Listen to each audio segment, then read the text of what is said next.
One of the ideas and notions that I think distorts our political understanding more than just about any other is the notion of what I want to call institutional rights. Specifically, in this video, I want to talk about the notion of states' rights, including the state's assumed right to exist.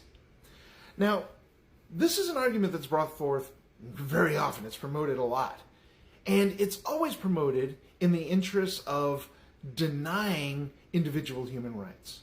Its assumption is that when you advance a notion of the rights of a state, that those rights take precedence over the rights of the individual. And this is a distortion of everything that our notion of government and state power rests on in the free world, in the modern world. So it's something that needs to be dispelled, and let me explain why. Look, here's the deal. Human beings have rights. In fact, we can even make arguments that other living things have rights. Even make an argument that ecosystems have rights. Let's have that discussion. But states do not have rights. Institutions do not have rights. Institutions, like states, are human constructs. They are designed for human utility, for human purposes. As such, a state has no more claim to rights than, say, an overpass has claim to rights. States are institutions that human beings set up for a purpose. States are designed to organize power in the society. When power is not organized, then what you have is a whole bunch of different clans and different interest groups who are going at it. And in such a society, chaos rules. Might makes right. It is, in the Hobbesian sense, life in such a society is nasty, brutish, and short. Right? Nobody has... You can make the argument that everybody's free, but they can't act on any of that. So they have no freedom, right?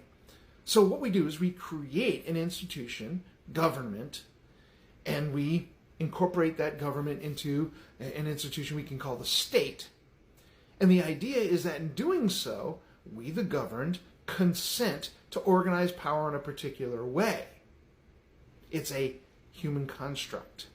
And it is built on the notion of what we call a social contract.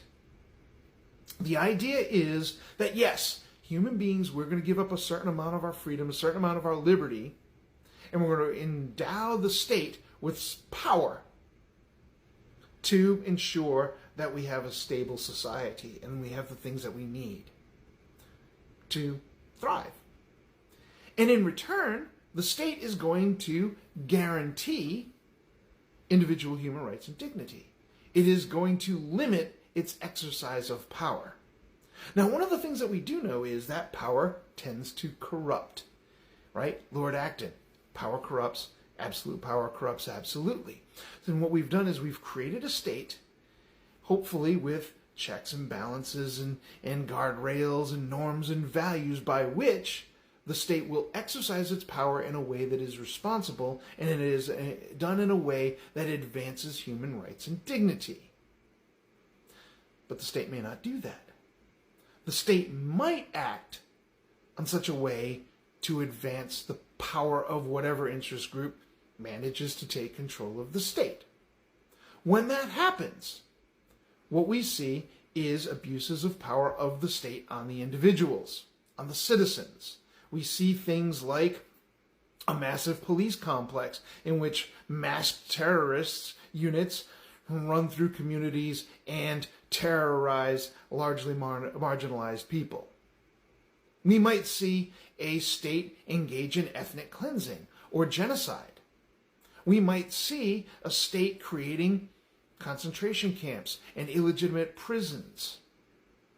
When this happens, the state is no longer legitimate according to our notions of the social contract.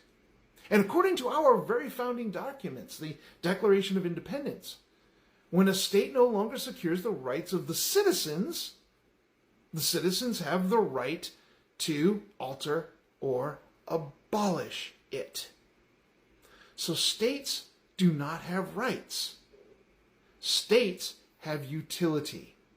States have a function.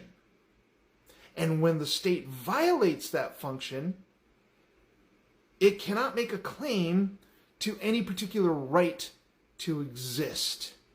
That is not how we understand power and the government and the existence of a state.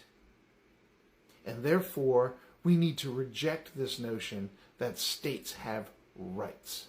States exist for human purposes. Human beings do not exist to serve the state.